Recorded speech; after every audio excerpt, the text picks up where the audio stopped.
Hey y'all. Hello, hello. I'm Adria. I'm Andrea, and welcome to The Chronic Hustle. Hey girl, hey. Hey, welcome Hi. back. How are you? I am joyful. Ooh. I am joyful. I am. How are you? Honestly. I Tell us. am happy to be here.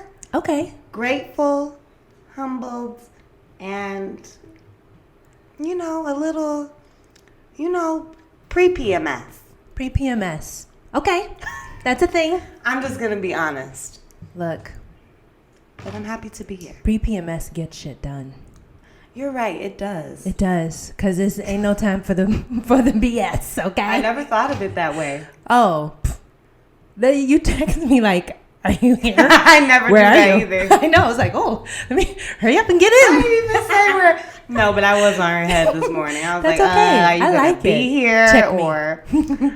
So hey y'all, welcome to episode 7. 7. Welcome. Part 2 of Crohn's disease, and yeah. So before we get in all that, Yep. We're going to kick it off with our icebreaker. Dun, dun, dun, dun, dun, dun, dun. Hey.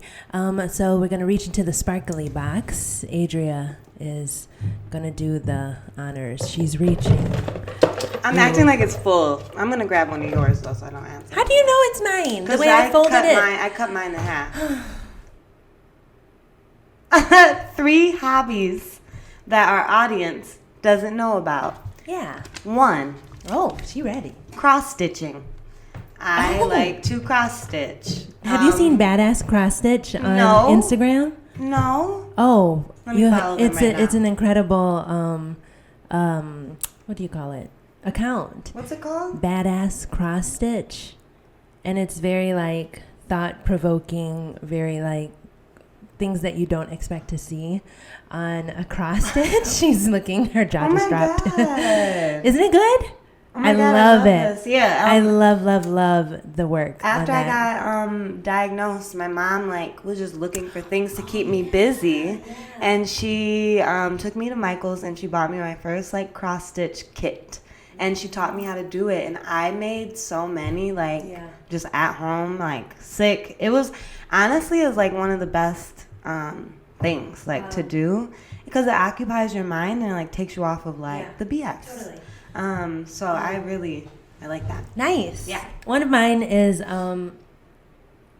I randomly, at points and periods in my life, I design clothes. Oh, shit. So when we made that post about us having this collaboration and we're going Right. to do something, so we kind of put it up as this mysterious, we have something in the plans, Yeah. in the making.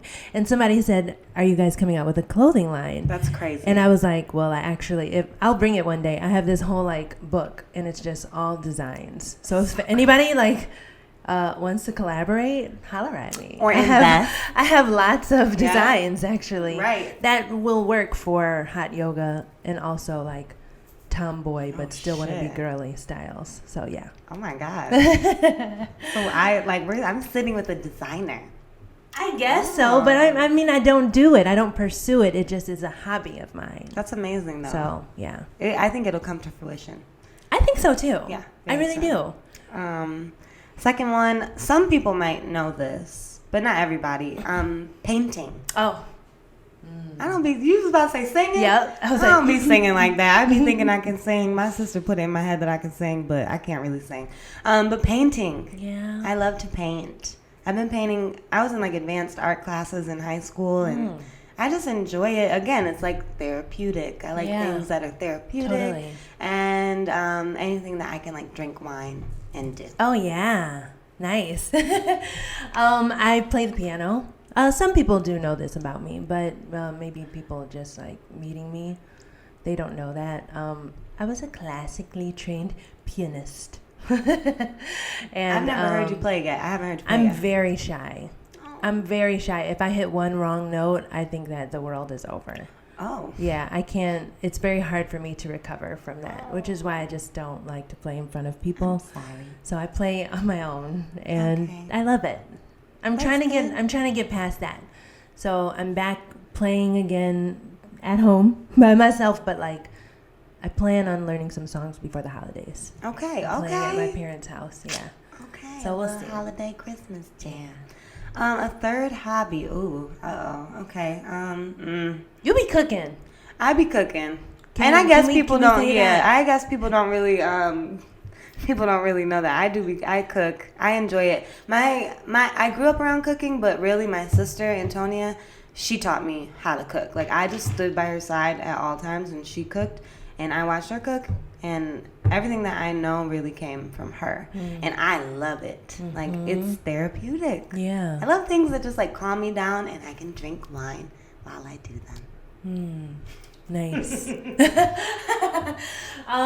My last hobby, I guess I could say this. Some people do know this about me. I do like to like dance, like partner dance. You do. You be salsa in and bachata in. I like. Oh, you're so cute. Yeah, I like to do all of those things.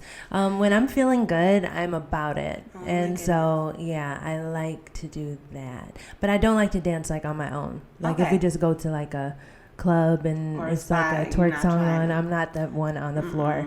Nothing against it. I'm shy. Yeah, no. Yeah, no. I feel more like I enjoy partner dancing. Yeah.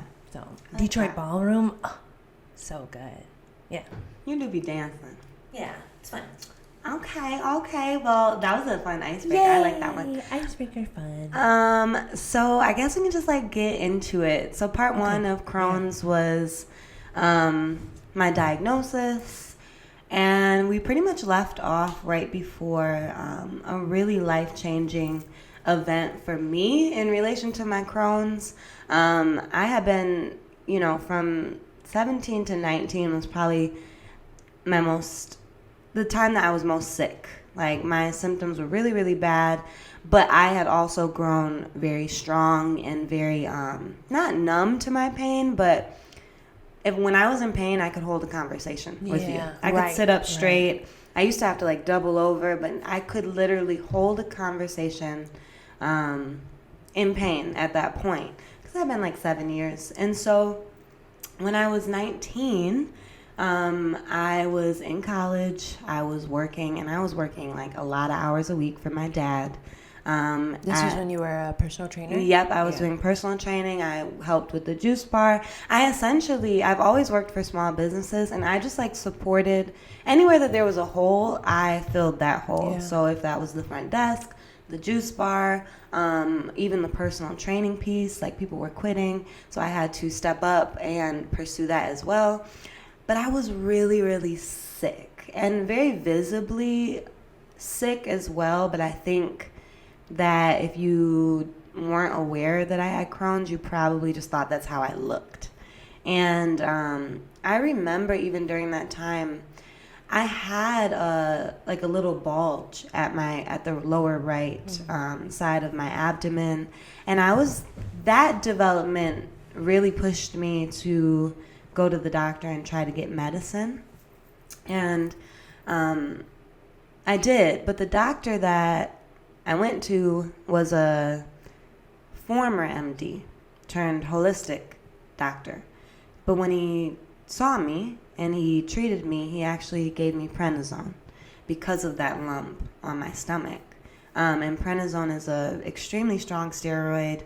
It's really frowned upon to use nowadays, but they still use it. And it basically takes your symptoms like right away. Like, wow.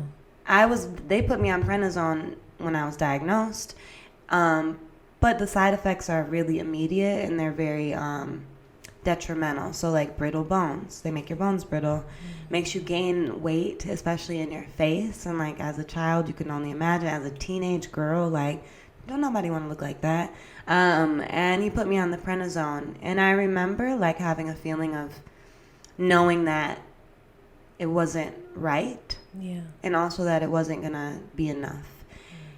And the bulge on my stomach, it wasn't that he ignored it. It was almost as if, I don't know, like I feel like he definitely did not recommend that I go to the hospital. Okay. That I will say. And, at that time I was still working out. Like I was still moving about life as if Right. everything was perfectly okay. Uh-huh. And that's when we start talking about that chronic hustle, and that we're in a lot more awareness now currently, but Right, at that yeah. time, We were like normalizing our symptoms and like, okay, Yes. everything is fine. We're good. We just got to do this and Yes. get through this. Yes. And you want to know something that I've learned about myself now is that I really, and I didn't talk about this in the first episode just to make sure that we stayed on track, but my relationship with my dad was really significant in that my father, and I'll keep it short, but my father is a textbook narcissist. And if you know anything about narcissism, they basically narcissistic parents enslave their children to them. Yeah. And I really felt self-sacrificing to my dad. And so I was sick, but I felt like I couldn't be sick because he needed me to do X, Y, and Z. A lot of my decisions were made around pleasing him or supporting him. And these are all internal things. I'm 19 years old, all things that I've worked through currently, but they were very, very dominant at that time. Absolutely. And I neglected myself. Yeah. I neglected myself, and I also didn't have any guidance. And I remember I had a juice drink that I drank, and it was purple. I think it was purple or red. It might have beets. It might have had beets in it. But I used the restroom one day, and my urine was red. And in that moment, I thought, well, maybe I'm urinating, blood. And I remember my dad, because remember, my dad has Crohn's. I remember my dad telling stories about how he would piss or urinate blood. And so I thought, and it was around the same time I had that bulge. So I went to him, and he was like, "Oh, no, you're fine." Like it was like written off. Yeah. No one, I think the only person in my life at that time, and I really wasn't around my mom a lot. My mom was really the only one saying, "I think you need to go get help. I think there's something very wrong." And I just was in a prideful place, and I had just kind of settled into this idea that this is how my life was going to be. I had no idea how wrong things were. Right. And at that time this was also the time I was embarking on like my spiritual journey for the first time. So I was in a lot of prayer, and first time like being exposed to yoga, trying to use it to, combat the pain or cope with the pain. But when you're in pain, yoga ain't gonna do nothing. You can't settle. And if you can't settle, you can't practice any form of connection. Yeah. Because you're not settled in yourself. So August 4th, 2013, the night before August 4th, actually August 3rd, I could not sleep. I was in the most pain I had ever been in the last 7 years. And I remember like going for a drive at 1 a.m. and then I went back home. And at this time I was living with my dad, but that night I decided to stay with my mom. And I don't know what made me stay with my mom. She had a mattress on the floor for me in one of her rooms. I stayed the night there sometimes, and that night I stayed. And I slept on the floor because when I feel my spine against like just a harder surface, I felt better. It relieved my pain. And even to this day, like now I'm getting back to where like I don't sleep with pillows anymore. Now I'm kind of just sleeping with my spine nice and neutral. And I woke up August 4th, 2013, and that pain that I had been feeling for 7 years on and off was not going away. And I remember just everything, tunnel vision occurring, and I began perspirating, like sweating, almost as if I had the flu, and calling out for my mom. And my mom came into my room with 911 dialed. Like her and I had been silently preparing for this moment for 7 years. It was just like this, her innate response. And I was calling out to her. I was in excruciating pain. Called 911. The medics came. All of these instances happened very quickly.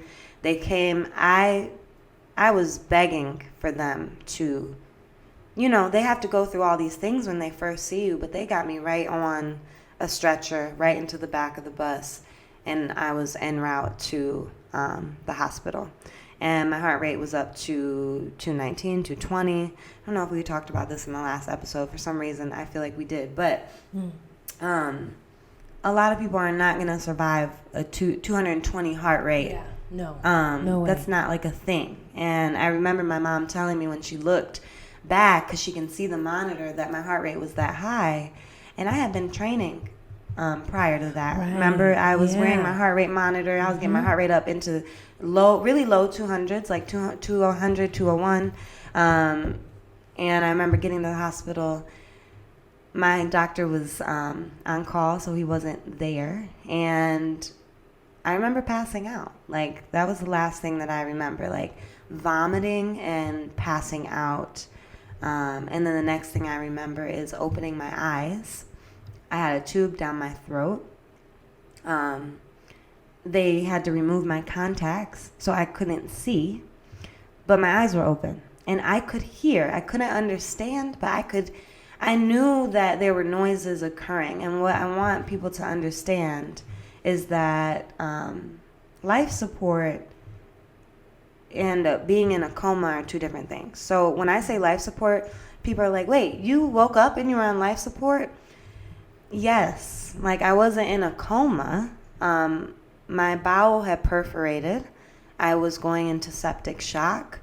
I went into my first surgery. They did their best to clean me out and remove the part of my intestine that was terribly infected, and then put me on life support, which is for me, was a breathing machine.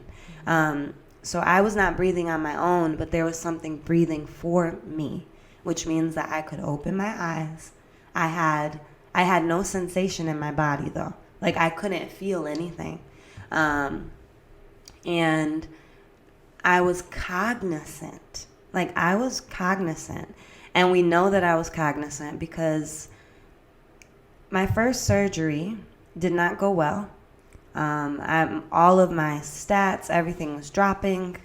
I was dying. And they were going to take me in for a second surgery the next day, August 5th.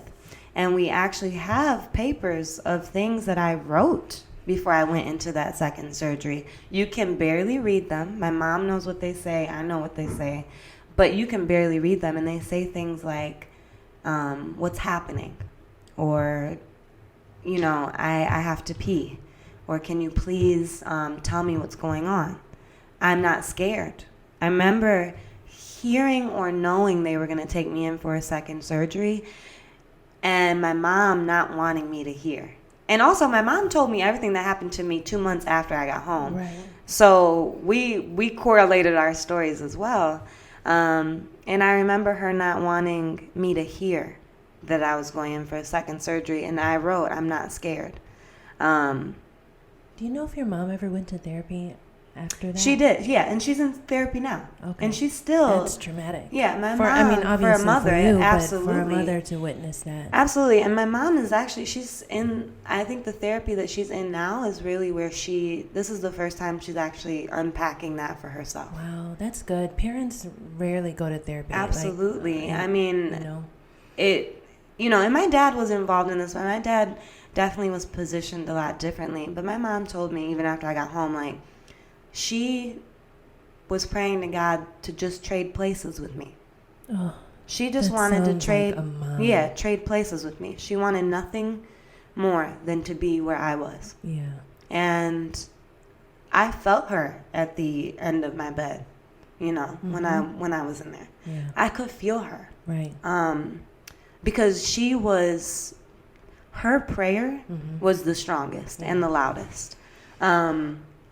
And she just held space. Mm-hmm. Even when I wasn't fully aware, she just held the space. So shout out to my mama. I love you so much. And so I went in for my second surgery. That second surgery saved my life. I was on life support for 2 more days after that. And when they finally took the tube out, which is excruciating, and I took, like, my first breath on my own, like, I just couldn't I was not like I was not in my right mind. Like, I just want people to understand, like, even in telling the story, this is 6 years, well, more like 4 years of telling the story, where I kind of like speed past certain parts, because it's like, how can you even verbalize breathing for the first time for a second time? Yeah. Right? The first time you breathe on your own is birth. And I took that first breath when I was 19. And when I was finally off life support, they got me some glasses. Like, I remember you had to like order me glasses because I didn't have any glasses and I didn't have my contacts. And I was surrounded by family that I had not seen in years. Some family I had never met. Like my Uncle Ricky. I met him maybe when I was 5 years old, and I hadn't seen him. I hadn't seen him in 14 years, partially because he was, in jail. But he was there, and I couldn't believe, like, all of this family here with me. It just felt, like, surreal. And I couldn't eat. I was on bagged nutrients. I went into the hospital at 115 pounds, solid, because I was working out still. When I woke up from my surgery, I was 190 pounds, because all of the fluid they pump in you, well, they had to pump in me during my surgery. And when I looked down for the first time, when they had to pack my wound for the first time, that was probably the most shocking moment of my life. Like, looking down at my belly and it being open and exposed and just sutured. Like, my stomach was left open. So these surgeries are typically planned. And because mine was not planned and there were several complications, lots of infection was going to occur, they had to leave me open. So I had an open wound, and you could see the muscles, and they were sutured together. And I had 2 drains right below that wound, 2 bags coming out of my lower abdomen, to drain out the abscesses, the infection that is caused when, you have the septic body. And you said you were on bag nutrients. What's that mean? TPN. So basically, I had a PICC line. Into your arm? This one was in my neck initially, and then it got moved into my arm. And so I had a PICC line for a long time. I had a PICC line even when I went home. Yeah. So the PICC line that was in my neck, TPN is it's basically liquid food. It was like so I could get veins, or you're into well, your, I had a PICC line, so that's where the IV is going. Oh, okay. You know what I'm saying? Does that make sense? Well, so it's just like all the nutrient, and it goes right into your bloodstream. Yeah. Okay. Because I couldn't eat. Obviously I couldn't eat because my intestine was everything removed. needs to heal. Yeah, and I had just 12 centimeters of my small bowel, or your small intestine, was removed, and I wasn't using the bathroom. I had a catheter. Yeah. Okay. And I think it was the day after I got off life support, they made me get up. Oh yeah. And let me just tell y'all, like, 190 pounds, I had complete muscle atrophy. I lost all muscle that I had. Any amount of muscle was gone. So I was bone, tendons, and skin, like, literally, and fluid. And I got up, and I just remember, like, feeling like the weight of the world on me. I had a walker, and I had to walk around the nursing station just once. It probably took me 25 minutes to do. It was excruciating. It was excruciating. And it's like, even to reflect on it is just, I couldn't even fit everything that happened to me during that hospitalization into this episode. No way. Yeah. Even just reflecting on it now in my mind is like, and even to pinpoint the most important parts is hard, because it's which part isn't important, which part isn't crucial, and the fluid was so much that, like, I couldn't sleep lying down. I was in the ICU for a minute, and my timeline with that is a little off, but I was hospitalized in total for about 65 days. In and out of the ICU, so ICU and the women's floor. Right. So in total.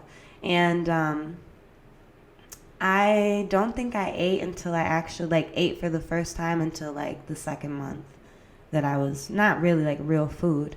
And so where should I bounce from there? I guess from that point, that's not necessarily. I mean, I guess it can be considered a low, but it's just like a very pivotal point. It is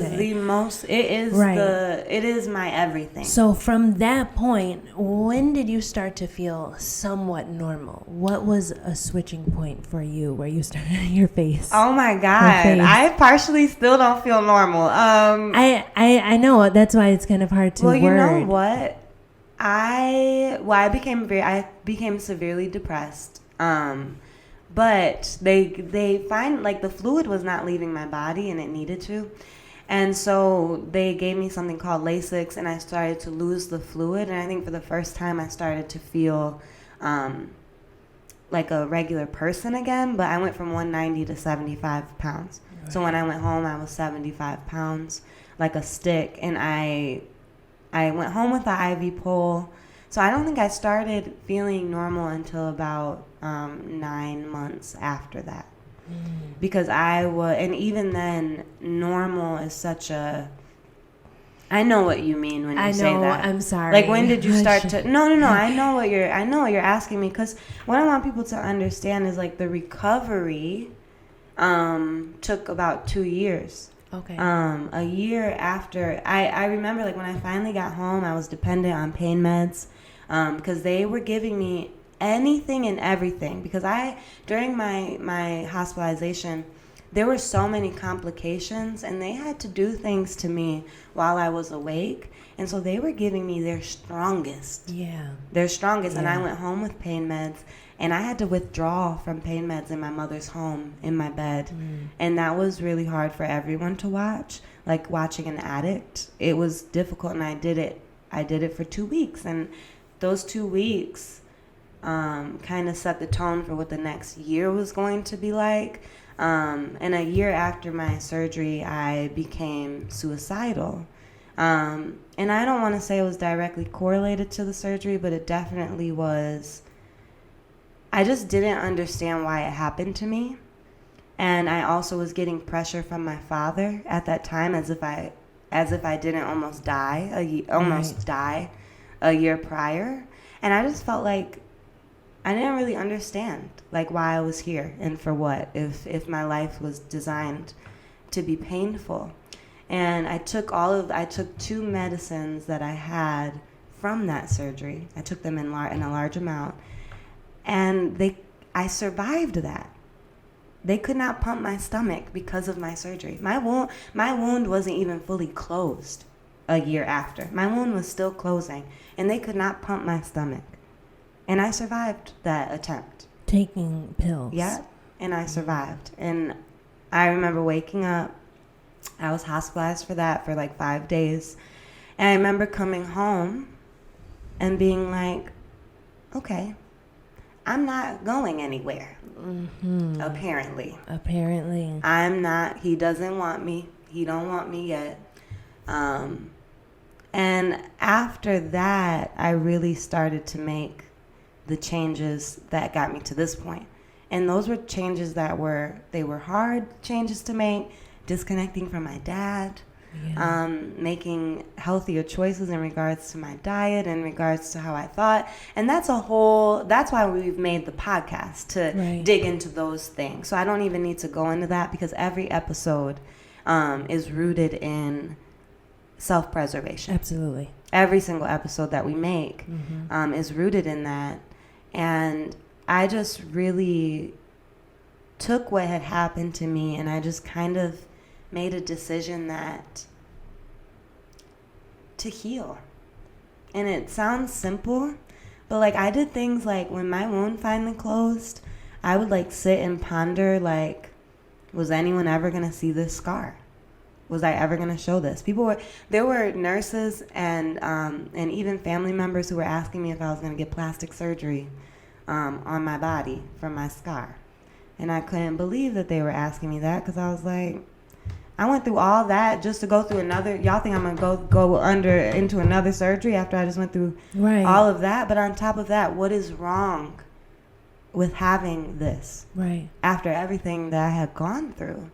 And so I would do things like, it doesn't erase it. It doesn't erase it. Like, it just doesn't, because I have plastic surgery. And And nothing also, against it. Nothing against plastic surgery. Y'all do what y'all do, but let me just tell you right now, if I endure something and I survive it and I get a scar from it, I don't see a need to change that. Yeah.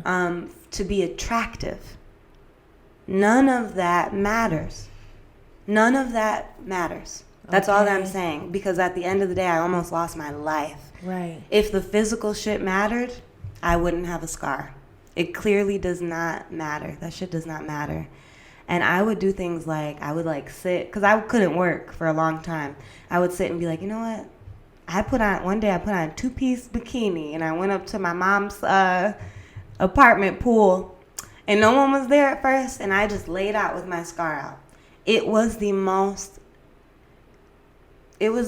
difficult thing like I had done after that. And people were coming to the pool and I was like, nope, you're going to sit here with your scar out. Yeah.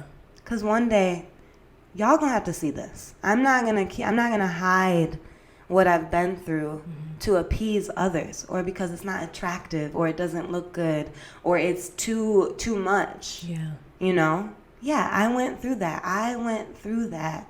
And it's okay. Like, and I'm here to tell it. And that is why it's so important for me to share because I feel like, and here's the thing, like we all go through traumatic things in our lives and we all have the choice to, you know, reserve it to ourselves or to share it. I've made the conscious decision to share it. And I also think that a lot of people's scars are internal. Mine just happened to land on the outside. Yeah. I cannot walk around, you know, thinking any less of myself or hiding it. It's a huge part of who I am. Can I share the first time that we met was at the class that you taught? Was that the first time that we met? The Charles H. Wright Museum, yeah. So the first time we met, it was at a yoga event that Adria hosted, and I saw you, and we connected because we knew each other via social media. Right. And so when I saw you, you immediately were like, you opened your arms for a hug, and she had on, you know, you had on a bra, I think, and then pants, and like and a little over thing, like a drapey thing over her shoulders. But I could see her scar. But at first, I didn't know about your scar. I think I had saw it once on social media, but it was. I forgot about it. Right. And then so I saw your eyes, and I connected, and then in my peripheral, I saw your scar, and like, it was just like, hey, I know this girl. And then as soon as I saw that, it drew me in, and it's weird to say it, but the first thing I thought was, she is a human. I don't know how it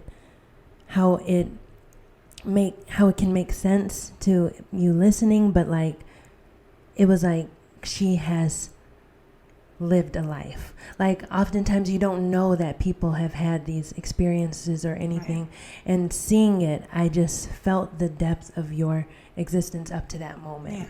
So absolutely. And it's like it's a part of me, and I also feel like there's a reason for it. Like, there's a reason I had to heal from the inside out. Literally. Like, and I really show it because it's for me.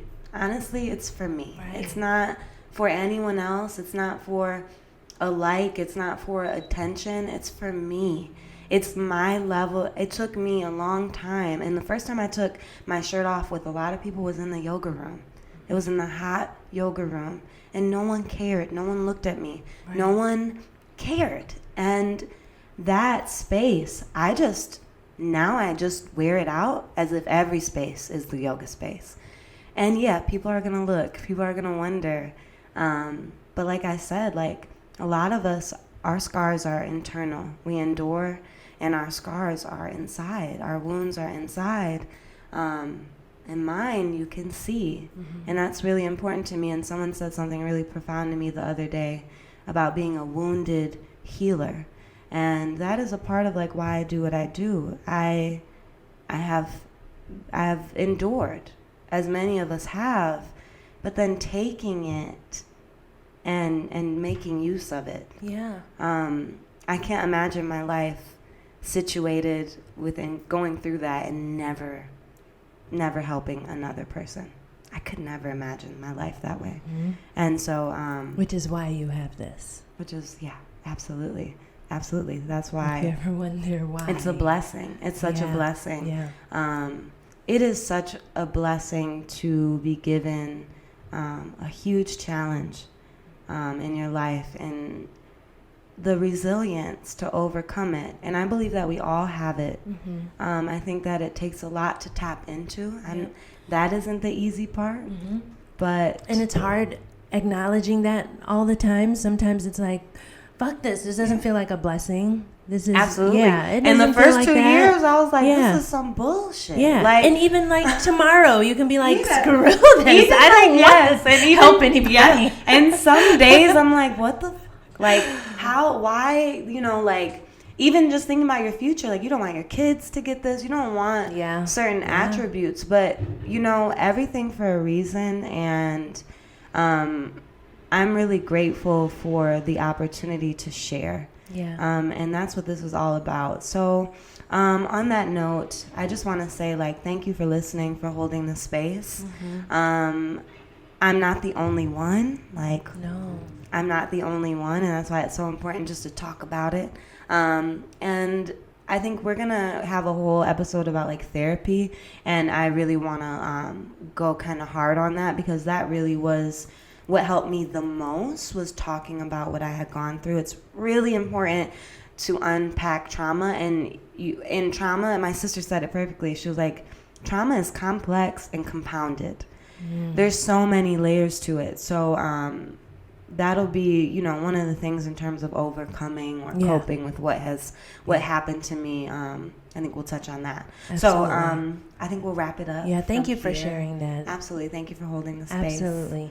And so if you want to follow us on our social media, I'm at Andrea Mahal. Adria Moses, And then The Chronic Hustle. Yes. And then if you have any questions or you just want to share your story, you can send us an email at thechronichustle@gmail.com. And we look forward to seeing y'all and talking to y'all in episode 8. bye.